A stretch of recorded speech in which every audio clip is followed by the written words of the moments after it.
మీకు తోడేయుడును గాక. దేవుని నామానికి మహిమ కలుగును గాక. దేవుని యొక్క ఉన్నతమైన నామంలో మనం ఆరోహణం గురించి, యేసు ప్రభు తిరిగి లేచిన తర్వాత ప్రత్యక్షతను గురించి దేవుని యొక్క వాక్యాన్ని మనం ధ్యానిస్తూ ఉన్నాం, వింటూ ఉన్నాం. ఈ దినాన్ని యేసుక్రీస్తు ప్రభు వారు లేచిన సంగతి స్త్రీలు చెప్తే నమ్మలేదు. ఎవరు? యేసు ప్రభు శిష్యులు, పురుషులు. ఎందుకు వీళ్ళ మాట నమ్మలేదంటే వారి మాటలు వెర్రి మాటలుగా అనిపించినవంట. అందుకని వారు నమ్మలేదు. సరే, ఈ స్త్రీలు చెప్పిన మాట నమ్మలేదు కనుక పురుషులకు కనబడదాం అనుకున్నాడు ఆయన. ఈ 24వ అధ్యాయంలో ఈ అమ్మాయి మార్గానికి వెళ్ళి మార్గంలో నడుస్తున్న ఇద్దరు శిష్యులకి ప్రభు కనబడడం, వారితో చాలా దూరం ఆ అమ్మాయి గ్రామం వచ్చే వరకు వారి మధ్య వారితో నడుస్తూ లేఖనాల్లో అనేకమైన విషయాలు వారికి తెలియచేయడం, వారు బలవంతం చేయగా ఆతిథ్యం కొరకు వారి ఇంటిలోకి వెళ్ళడం, వెళ్ళిన తర్వాత యేసుక్రీస్తు ప్రభు వారు ఒక రొట్టె వారు ఇచ్చింది విరిచి వారి చేతులకి ఇచ్చేటప్పటికి వారి కన్నులు తెరవబడ్డం. తర్వాత ప్రభు అదృష్టిగా అయిపోయారు. వీళ్ళు ఏం చేశారంటే మరలా వెంటనే తిరిగి మరలా యెరూషలేముకి వచ్చి ప్రభు శిష్యులకి చెప్తున్నారు, ప్రభు మాకు కనబడ్డారు, మాతో మాట్లాడారు, రొట్టె విరిచి మాకు ఇవ్వడంతోనే మేము ఆయన గుర్తు. అంతకుముందు ఆయన వారితోనే ఉన్నారు, కానీ ఆయన ఎవరో వారికి తెలియలేదు. ఎందుకు తెలియలేదు? వారి కన్నులు మూయబడ్డాయి. ఏ కన్నులు మూయబడ్డాయి? ఈ కన్నులు మూయబడ్డాయి. ఎక్కడ నడుస్తారో దానిలో. కానీ ఆత్మీయ కన్నులు మూయబడ్డాయి, శరీర కన్నులు తెరవబడ్డాయి. ప్రభువు ఎప్పుడు ఆ రొట్టెని విరిచి వారికి ఇచ్చారో అది పుచ్చుకున్నప్పుడు వారి కన్నులు తెరవబడను. అంటే దేవుని యొక్క వాక్యము మన యొక్క ఆత్మీయ నేత్రాలను తెరుస్తుంది. ఎప్పుడు అనంటే వాక్యాన్ని తిన్నప్పుడు, వాక్యాన్ని విన్నప్పుడు. తినడం అంటే వినడం అంటే ఏంటి? వినడం అంటే గ్రహించడం కదండి. ఇప్పుడు గ్రహించేటట్లు ఆయనే ఆ కన్నులు తెరిచాడు, గ్రహించేటట్లు ఆయనే మనసులను తెరిచాడు. ఈ దినాన్ని ఇప్పుడు వీళ్ళందరూ లోపల తలుపులు వేసుకుని ఉన్నారు. ప్రభు వారి మధ్యకి వచ్చారు. వచ్చేటప్పటికి వాళ్ళు చాలా ఆశ్చర్యపోతారు. ఇప్పుడు శరీరంతో ఉన్న ఆయన డోర్స్ అన్ని క్లోజ్ చేసిన తర్వాత ఎవరైనా లోపలికి రాగలుగుతారా? శరీరంతో ఉన్నవాడు రాలేరు, కానీ ఆత్మలో వచ్చేది. ఆత్మ గాలిలో కలిసిపోతుంది. గాలి చిన్నదాంట్లో తెచ్చినా సరే ఆత్మ చిన్నదాంట్లో తెచ్చేస్తుంది. అలాగూ యేసుక్రీస్తు ప్రభు వారు ఆత్మగా మారిపోతే ఆయన అలాగే లోపలికి వచ్చిన తర్వాత ఆకారంగా మార్చబడుతుంది. సాతాను ఆత్మ ఎన్ని రూపాయలు మారుతూ ఉంటాడు. సాతాను చాలా రూపాయల్లో కనబడతాడు. వీళ్ళే కనబడుతుంది, కుక్కలే కనబడుతుంది, ఆడ మనుషులే కనబడుతుంది, మగళ్ళే కనబడుతుంది, చాలా రకాలుగా కనబడుతూ ఉంటుంది. భయపెట్టేటట్లుగా భయపడేవాళ్ళు కనబడుతూ ఉంటుంది. వీళ్ళు యేసుక్రీస్తు ప్రభు చూసి భయపడుతున్నారు. ఎందుకు మీరు భయపడుతున్నారు? నేనేం పోతాను అనుకున్నారా? మరి శరీరంతో ఎలా లోపలికి వచ్చారు మీరు? ఇది వాళ్ళ యొక్క ఆశ్చర్యం. అందుకు ప్రభు వారి యొక్క డౌట్ క్లియర్ చేయడానికి అక్కడ వారితో మాట్లాడుతున్న మాట. దేవుని యొక్క వాక్యాన్ని చూద్దాం. లూకాసు వార్త 24వ అధ్యాయం 37వ వచనం. అయితే వారు దిగులు పడి భయాక్రాంతులై భూతము తమకు కనబడనని తలంచిరి. నేను మొన్న వాక్యం చెప్తాను, ఎక్కడో వాక్యం చెప్తూ, చనిపోకముందు మన ప్రక్కనే మనతోనే పడుకుని ఉంటారు పిల్లలు, తల్లులు, తండ్రులు అందరం. చనిపోయిన తర్వాత తిరిగి మళ్ళా కనబడితే, తల్లి కనబడినా తండ్రి కనబడినా చనిపోయిన ఆత్మ కనబడితే భయపడిపోతారు కదండి. అలాగే యేసుక్రీస్తు ప్రభు వారు చనిపోయిన తర్వాత కనబడేటప్పుడు వీళ్ళకి ఏమేసిందండి? భయం వేసింది. ఎందుకు భయం వేసిందనంటే వీళ్ళ ఆత్మీయ నేత్రాలు తెరవబడలేదు కనుక వారు భయపడరు. వారు భూతమని భయపడి, అంటే చనిపోయిన ఆయన అంటే ఎంత జ్ఞానంగా ఉన్నారండి. ప్రభు లేచారు అన్న సంగతి స్త్రీలు వచ్చి చెప్పారు, ఎంఐ మార్గంలో కనబడిన శిష్యులు వచ్చి చెప్పారు. ప్రభు యొక్క ప్రత్యక్షత అపొస్తలుల కార్యముల గ్రంథము ఒకసారి మొదటి అధ్యాయం రండి. ఆయన నమ్మని కారణం బట్టి అనేక పర్యాయములు ప్రత్యక్షమవుతూ వచ్చారు. మొదటి అధ్యాయము 3వ వచనం. ఆయన శ్రమపడిన తర్వాత 40 దినముల వరకు వారికి అగపడుచు దేవుని రాజ్య విషయములను గురించి బోధించుచు 40 దినముల వరకు వారికి ఆగపరచు లేదా ఆగపడచ్చు.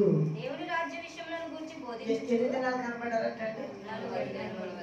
40 దినాలు కనబడతానే ఉన్నారంట.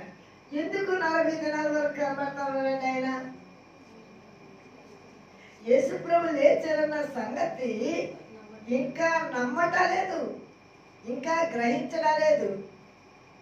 ఎత్తుకుపోయారని అన్నారు. ఎత్తుకుపోయిన శవం కనబడాలి కదండి. శవాలు ఎత్తుకుపోతున్న శవం కనబడాలి కదా. ప్రభు లేచిన తర్వాత ఇంతమందిగా ప్రత్యక్షమైనా సరే వారు నమ్మడం లేదు. నమ్మకే మన జీవితాల్లో అద్భుతాలు చూడలేకపోతున్నామండి. నమ్మకే మన జీవితంలో మేలు కార్యం చూడలేకపోతున్నాం. నమ్మకే దేవుని యొక్క శక్తిని మనం పొందుకోలేకపోతున్నాం. వీరు నమ్మలేదు. 3.5 సంవత్సరాలు ఆయనతో కలిసి తిన్నారు, ఆయనతో కలిసి అద్భుతాలు ఆయన చేసినవి చూచారు. అయినా వీరికి నమ్మకపోవడానికి కారణం ఏంటంటే వారి హృదయాలు ఇంకా మూత వేయబడ్డాయి. అందుకనే వారు ప్రభుని నమ్మలేకపోయారు. అప్పుడు ప్రభు ఏమంటారంటే, సరే మీరు నమ్మాలంటే నేను శరీరంతో ఉన్నానని మీరు నమ్మాలంటే ఏం చేయాలి? అప్పుడు ఆయన 38వ వచనం, మీరెందుకు కలవరపడుతున్నారు? మీ హృదయంలో సందేహము పుట్టనేలా? నేను ఆయనని నా చేతులను పాదములను చూడుడి, నన్ను పట్టి చూడుడి, నాకున్నట్లుగా మీరు చూస్తున్న ఎముకలను మాంసమును భూతమునకు ఉండవు. ఏమన్నారండి? యేసుప్రభుని పట్టుకుని భూతమన్నారండి, యేసుప్రభుని పట్టుకుని దెయ్యం అన్నారండి. అంటే ఎందుకు అని అంటే వారి హృదయాలు తెరవబడనందుకు. ఎందుకు అని అంటే యేసుని వారు ఆత్మీయంగా ఎరగలేదు, శరీరంగా శిష్యులుగా ఉన్నారు. శరీరంగా యేసు ప్రభుతో పాటు ఏదో అందరికీ శిష్యులు ఉన్నారు, యేసు ప్రభుకి శిష్యులు ఉన్నారు, ప్రవక్తకి శిష్యులు ఉన్నారు, యేసు ప్రభుకి శిష్యులు ఉన్నారు. అలాగున్నారు. శిష్యులు సైతము యేసు ప్రభు యొక్క పునరుత్థాన శక్తిని నమ్మలేని యొక్క ఎంత బలహీనమైన పరిస్థితి. ప్రభు ఇంకా వాళ్ళకి క్లారిటీ ఇవ్వడం కొరకు, సరే నా చేతులు చూడండి, పట్టుకోండి అంటే వాడు పట్టుకోవడం భయం వేస్తామంటాడండి. ఎముకలు దెయ్యాలు కొట్టవు, వాళ్ళ శరీరంలో ఆత్మే. ఎలా పట్టుకుంటే మెత్తగా ఉంటాయి. ఎవరో పట్టుకుసారా మీరు? ఏమన్నా భయం. వాటికి ఎముకలు ఉండవు, ఇలా పట్టుకుంటే మెత్తగా ఉంటుంది, మాయమైపోతుంది. కానీ ప్రభు అన్నారు, సరే ఇంకా మీకు నమ్మకం కుదరాలంటే ఆహారం ఎవరు తింటారండి? మనుషులే తింటారు. దెయ్యాలు తిన్నాం, ఒక దెయ్యాలు తినాలంటే మనుషులు పట్టుకుని తినాలి. నేను చిన్నప్పుడు దెయ్యం పట్టుకున్న తెలియదండి. వాడు మామూలుగా ఉన్నప్పుడు ఎంత కూడా తింటాం, ఆ పట్టుకున్నప్పుడు వాడు అలా దెయ్యం చూడండి ఆయన ఎంత తింటాడు. ఈ మామూలుగా ఉన్నవాడు కాడు బాగున్నా సరే ఆడు కుంటి దెయ్యం పట్టుకుంది అనుకోండి, ఆ కుంటుతారు. మూగ దెయ్యం పట్టుకుంది అనుకోండి, వారు మాట్లాడరు. ఆ దెయ్యం వెళ్ళిపోయిన తర్వాత మాట్లాడతారు. ఆ దెయ్యం వెళ్ళిపోతే మామూలుగా చూస్తారు. ఇవాళ ఎన్నో చూసారు మా ఊళ్ళో. ఈ చిన్నప్పుడు చాలా ఇష్టం, దెయ్యం పట్టుకున్నానంటే వెళ్ళిపోయేదాన్ని చూస్తూ ఉండేదాన్ని. తర్వాత నేను బైబిల్ చదివేటప్పుడు అనుకునేదాన్ని, ఓ మూగ దెయ్యమా, యేసుప్రభు గద్దించేవారు కదండి, ఓ చెవిటి దెయ్యమా. అంటే దెయ్యాలు మనుషుల్లో దూరి వారిని బలహీనపరుస్తూ ఉంటాయి. అవి వెళ్ళిపోయినప్పుడు వారు మరలా తిరిగి ఆరోగ్యంగా నడవడం అనేది మన బైబిల్లో ప్రభు స్వస్థపరిచిన వాళ్ళు అనేక మందిని మనం చూస్తూ వచ్చాం. సరే ఇక్కడ యేసు ప్రభు వారితో అన్నారు, నేను పోతాను కాదు, సరే ఇంకా మీరు నన్ను నమ్మాలేనంటే నేను మీతో కలిసి భోజనం చేస్తాను. 41 వచ్చిన తర్వాత చూడండి. అయితే వారు ఆ, సంతోషం చేత ఇంకను నమ్మక ఆశ్చర్యపడుచుండగా తిరిగి లేచారు అంటే ఇప్పుడు సంతోషం వచ్చింది. నా చేతులు చూడండి, నేను లేచానరా, నేను లేచాను, శరీరంతో మీ మధ్యకి వచ్చాను. ఆయన శరీరంతో మధ్యకి రావడానికి తలుపులన్నీ వేస్తుండగా ఎలా వచ్చారనంటే ఆయన ఆత్మస్వరూపుడు. ఆయన శరీరంతోనూ రాగలరు, ఆత్మతోనూ రాగలరు. ఆయన నీడ మీద నడిచారు కానీ మనిషి నీడ మీద నడుస్తాడా? మత్తయి సువార్త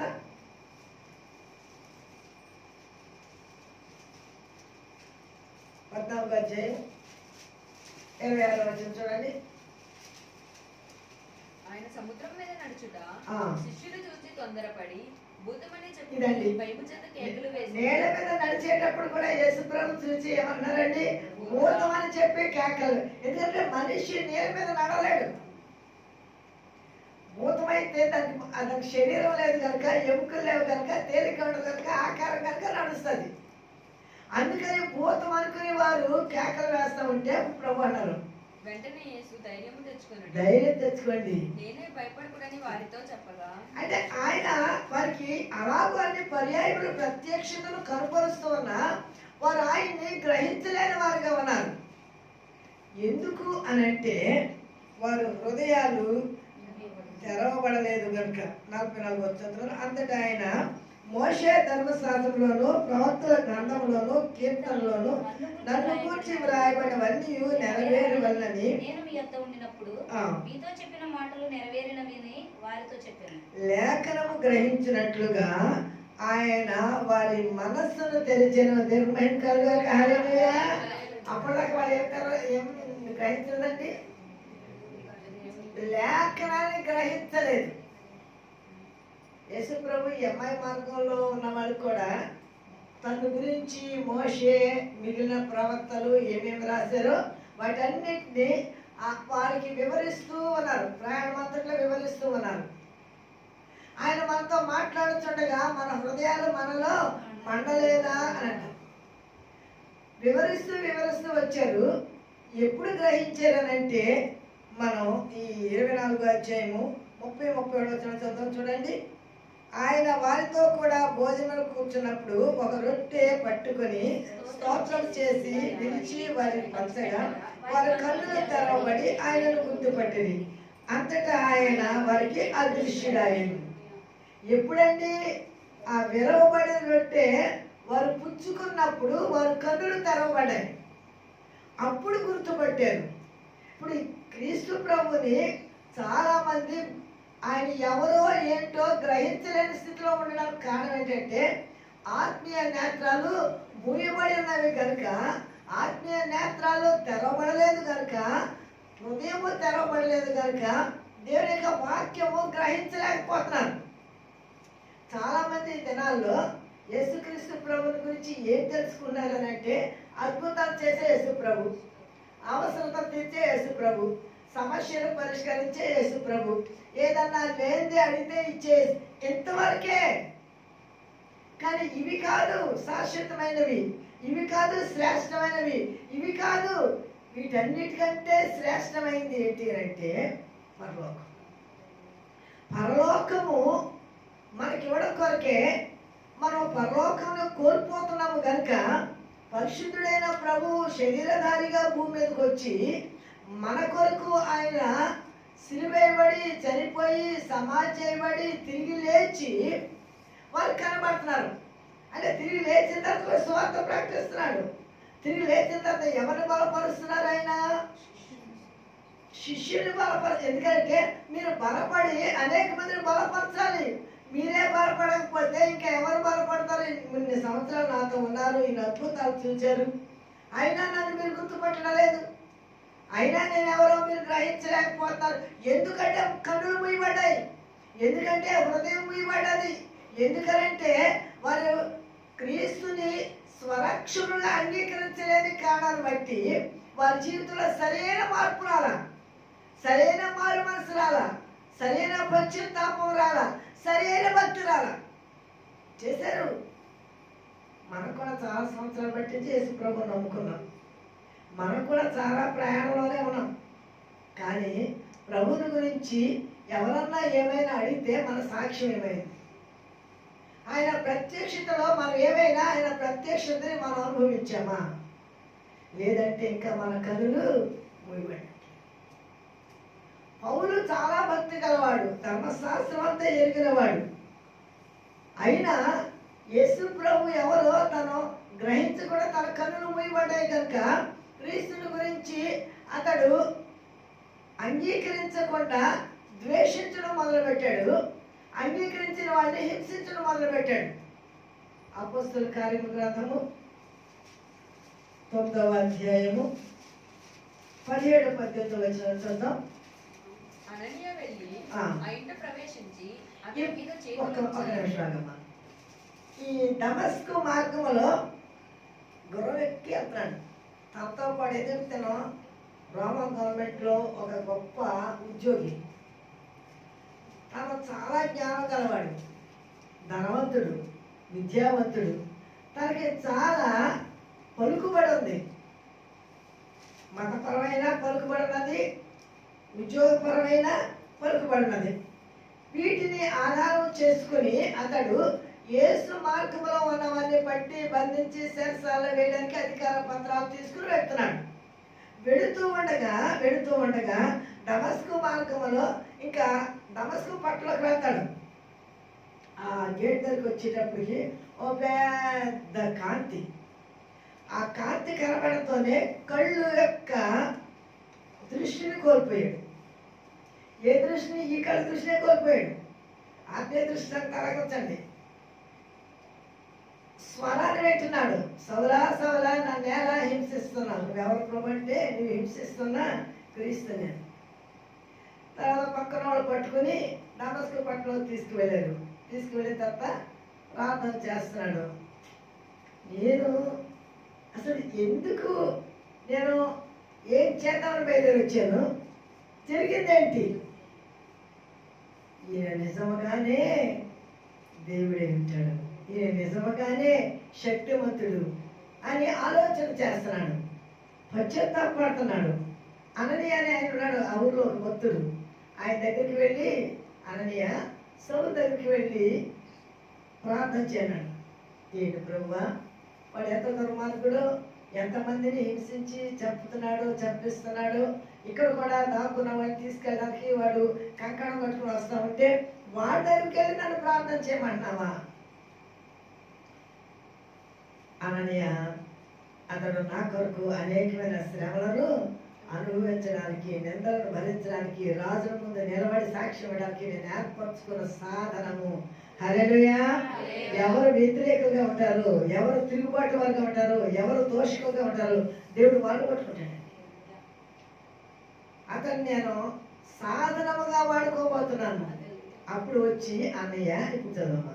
అననీయ వెళ్ళి ఆ ఇంట ప్రవేశించి అతని మీద చేతులుంచి, సౌలా సహోదరుడా, నీవు వచ్చిన మార్గంలో నీకు కనబడిన ప్రభువైన యేసు, ఇప్పుడు వచ్చిన మార్గములో కనబడిన ప్రభువైన యేసు నీవు దృష్టి పొంది పరిశుద్ధాత్మతో నింపబడినట్లు నన్ను పంపి ఉన్నాడని చెప్పాను. ఇదండి. ఇప్పుడు దృష్టి పొంది, అంతకుముందు దృష్టి పొందలేదు కనుక యేసు ఎవరో ఎరగడు. ఇప్పుడు దృష్టి పొందిన తర్వాత ఆయన నామపేట బాప్తిసం పొందుకుని ఇప్పుడు చెప్తున్నాడు యేసే రక్షకుడు. హల్లెలూయా. యేసే క్రీస్తు, యేసే నిజ దేవుడు. ఆయన ఇదేంటి ట్రేడ్ మార్చేసాడు మరణం. ఇప్పుడు ఈ పెద్దలకి సలహాలకు పెద్దలే కానీ, శాస్త్రులే కానీ, పరిశీలే కానీ వీడి మీద మనం చాలా హోప్ ఉంచుకుని వీడు చాలా ధైర్యం కలవాడు, ప్రభుత్వంలో మంచి పొజిషన్లో ఉన్నాడు, మనకి సహకారిగా ఉన్నాడు, మనము చాలా సులువుగా ఈ మార్గంలో ఉన్న వాళ్ళందరినీ, శిష్యుల్ని, తర్వాత యేసు ప్రభువు నమ్ముకున్న వాళ్ళని ఇంకా ఆయన పేరు ఎత్తకుండా చేయాలి, ఈ యొక్క నామమును పూర్తిగా ధ్వంసం చేసి ఇక యేసు పేరు ఎక్కడ వినబడకూడదు అని అనుకుంటే ఇప్పుడు ఈడే యేసే రక్షణ అని చెప్తున్నాడు. నేను వెళ్ళి నాకున్న శక్తితో, నాకున్న జ్ఞానంతో, నాకున్న పదవితో, నాకున్న పలుకుబడితో యేసు నామం ఉచ్చరించబడకుండా అందరినీ నేను సమూలంగా నాశనం చేస్తాను. వాళ్ళందరినీ పట్టి తీసుకొచ్చి సెరసాల వేయిస్తాను. ఎవరు భయపడిపోయి అప్పటికే వెళ్ళిపోయారు ఎరుషలేము విడిచిపెట్టేసి. ఇంకా ప్రక్కలు కూడా ఎక్కడ యేసునామం ప్రకటించబడకుండా చేస్తాను. ఇది కంకణం కట్టుకున్నాడు. ఏ నోటితోటి యేసునామం ప్రకటించబడకుండా చేస్తానని చెప్పి వెళ్ళాడు. అదే నోరు యేసే రక్షకుడు. హల్లెలూయా. అదే నోరు చెప్తుంది యేసే రక్షకుడు. తెరవబడిందండి. తన కన్నులు తెరవబడాయి, తన నోరు తెరవబడింది. దేవుని గురించి ప్రకటించడం మొదలుపెట్టాడు. ఇక్కడ ఆయన వారి మనస్సులను తెరిచెను. వీళ్ళ మనస్సు తెరవలేదు కనుక యేసు ఎవరో వీళ్ళు గ్రహించలేని వారుగా ఉన్నారు. ఈ దినాల్లో చాలా మంది మనస్సులు తెరవక, వారి నేత్రాలు తెరవబడక, వారి హృదయాలు తెరవబడక, క్రీస్తుని గురించిన సరైన అవగాహన లేక సరైన భక్తి చేయలేకపోతున్నారు. అవసరత భక్తులు, అక్కడికడిగిన భక్తి, అనుకూలమైన భక్తి, అప్పుడప్పుడు చేసే భక్తి. ఈ భక్తి వల్ల శక్తి రాదండి. మన భక్తి శక్తి కలిగిందిగా ఉండాలంటే దేవుని యొక్క ఆత్మాభిషేకం మనం కలిగి ఉండాలి. దేవుడు మన హృదయాలను తెరవాలండి. తెరవబడకపోతే ఎంత విన్నా అంత శూన్యమే. బింది మీద మూత తీయకపోతే దార ఎంత వచ్చినా సరే వ్యర్థమే. అది వెళ్ళిపోతుందంటే మూత నుంచి కారికతికి. మన హృదయంలోకి వెళ్ళాలండి వాక్యం. అందుకే దావీదు అంటాడు, దేవా నేను పాపము చేయకున్నట్లు నీ వాక్యాన్ని నా హృదయంలో ఉంచుకున్నాను. దేవుని మహిమ కలుగాక. హల్లెలూయా. వాక్యం హృదయం అంటే వాక్యం సరి చేస్తుందండి. వాక్యం సరిదిద్దుతుంది. వాక్యం మన జీవితాన్ని దేవునికి మనకి మధ్య ఉన్నదేదో దాన్ని పూర్తిగా తీసివేస్తుంది. ఎప్పుడు వాక్యం మన హృదయం ఉంటుందో ఈ వాక్యం మన జీవితాన్ని ప్రభువుకి సంపూర్ణతలోనికి, పరిపూర్ణతలోనికి, ఆయన ఎవరో ఏంటో గ్రహించే జ్ఞానాన్ని ఇచ్చి ఇతరులకు మనం ప్రకటించే వారుగా చేస్తుంది. వాక్యము చదువుతున్నారు, వింటున్నారు, ఏమవుతుందండి అదండి? నేలలాగా చెప్పాడు కదా ప్రభు. త్రోవ ప్రక్కన పడిన నేల, రాతిలో పడిన నేల, కంచెల్లో పడిన నేల, ఈ 3 నెలల్లో పడిన హృదయాల్లో పడిన వాక్యము దుష్టుడు ఎత్తుకుపోతుంది. మన్ను లేదు కనుక చెట్టు కాలిపోతుంది. ఐహిక విచారాలు బాగాలేమో అణిచివేస్తాయి. మంచి నేలలో పడిన మొక్కే నువ్వులంతా పట్ట. హల్లెలూయా. మన హృదయం దున్నబడాలండి. మనలో ఉన్న చెత్త రాళ్ళు రప్పలు తీసివేయబడాలి. అప్పుడు దీంట్లో పడ్డ విత్తనము ఫలిస్తుంది. మన జీవితంలో మనం ఫలించే వారంగా ఉండాలి అని అంటే దేవుని యొక్క వాక్యం మన హృదయంలో స్థిరముగా ఉండాలండి. వాక్యం స్థిరంగా ఉండాలి. అప్పుడే మనము దేవుని కొరకు సాక్షులుగా ఉండగలుగుతాం. చదువుదాం, దేవుని యొక్క వాక్యం కోసం. క్రీస్తు శ్రమపడి 3వ దినమున మృతుల నుండి లేచిననియు యెరూషలేము మొదలుకొని సమస్త జనంలో ఆయన పేరట మారు మనసును పాపక్షాపణయు ప్రకటింపబడిననియు. మారు మనసును పాపక్షమాపణ. మారు మనసు, మనసు మారాలండి. ముందు మనుషులు మారుతారు కానీ మనసులు మారాలా? మనుషులు మారుతున్నారు కానీ మనసులు మారలేదు. మార్పు చెందవా నీవు, మార్పు చెందవా, నీ మనసు మార్చుకోవా, నీ బ్రతుకు మార్చుకోవా. మనసు మార్చుకోకపోతే నీ బ్రతుకు మారదు. నీ మనసు ఎప్పుడు మారుతుందో నీ చూపు మారుతుంది. నీ మనసు ఎప్పుడు మారుతుందో నీ మాట మారుతుంది. నీ మనసు ఎప్పుడు అంతకుముందు ఏమే అనేది అమ్మ బాగున్నారమ్మా. ఎందుకు? మనసు మారి మనసు పొందిన తర్వాత ఆ క్రోధ చూపు ఉండదు, పాపము చూపు ఉండదు, క్రూర చూపు ఉండదు, వంకర చూపు ఉండదు. ఎందుకంటే ఇది బాగైపోయింది. పాడైపోయిన హృదయంలో వాక్యం అనే ఉప్పు వేయబడినప్పుడు ఎలిషాడు అక్కడ ఓట ఉన్నది, ఇక్కడ ప్రవాహం ఉన్నది. సరే ఇక్కడ నేను బాగు చేస్తాను కానీ ఓట్లో వచ్చిన నీళ్ళు మళ్ళీ దీంట్లో కలిసి ఏమవుతుంది? మళ్ళీ చెడిపోతుంది. కనుక ఎక్కడ బాగా అవ్వాలి? ఊట బాగా అవ్వాలి. అందుకని కొత్త కొండలు ఉప్పు వేసి తీసుకురండి, ఊట ఎక్కడ ఉందో నాకు చెప్పండి, నన్ను అక్కడ తీసుకెళ్ళండి అని చెప్పి అప్పుడు ఆ ఊటలో పోసేట్టు తీసుకెళ్ళా ఉప్పు. ఊట బాగైంది, మీరంతా బాగైంది. దేవుని మహిమ కలుగాక. నీ హృదయంలో ఉండే ఊట బాగైతే నీ చూపు బాగవుతుంది, నీ మాట బాగవుతుంది, నీ బ్రతుకు బాగవుతుంది, నీ పనులు, నీ ఊహలు, నీ ఉద్దేశం, నీ తలం, నీకున్న సమస్తము అన్నిట్లోకి ఏమండి ఆరోగ్యకరంగా ఉంటే మన గుడిలో ప్రవహించే రక్తం అంతా అన్ని నాళాల్లోకి వెళ్ళినప్పుడు అన్ని బాగానే పనిచేస్తాయి. కానీ రక్తమే చెడిపోయింది అనుకోండి, ప్రతిదానికి పెయినే. మన హృదయము బాగుపడాలండి. హృదయం తెరిచేటట్టండి ఆయన. తెరవడంతోనే దేవుని యొక్క వాక్యాన్ని వారు వినారు. అందుకనే మారు మనసు పొందితేనే దేవుని యొక్క వాక్యము మన జీవితంలో పనిచేస్తుంది. ఈ సంగతులు 49వ వచనం. ఇదిగో నా తండ్రి వాగ్దానం చేసేది నేను మీరికి పంపించను, మీరు పైనుండి శక్తి పొందుట వరకు. ఇది మాట పైనుండి పరిశుద్ధాత్మ దేవుడు నేను మీకు పంపిస్తాను. నేను వెళ్తేనే కానీ ఆదరణకర్త మీదకు రాడని చెప్పారు. నేను వెళ్ళి ఆదరణకర్త మీద పంపుతానన్నారు. అప్పుడు వరకు మీరు ఒక చోటే ఉండండి అని చెప్పి 50 వచనం. ఆయన బేతలే వరకు వారిని తీసుకొని పోయి వారిని ఆశీర్వదించగా ప్రత్యేకింపబడి పరలోకమునకు ఆరోహణారు. వారు ఆయనకు నమస్కారం చేసి మహానందంతో యెరూషలేముకు తిరిగి వెళ్ళి ఎడతెగక దేవుని నుండి దేవునికి స్తోత్రం చేసి. ఇదండి, రక్షింపబడిన వారు, మారు మనసు పొందిన వారు దేవుని ఆలయంలో ఎడతెగక ప్రార్థన చేయాలి.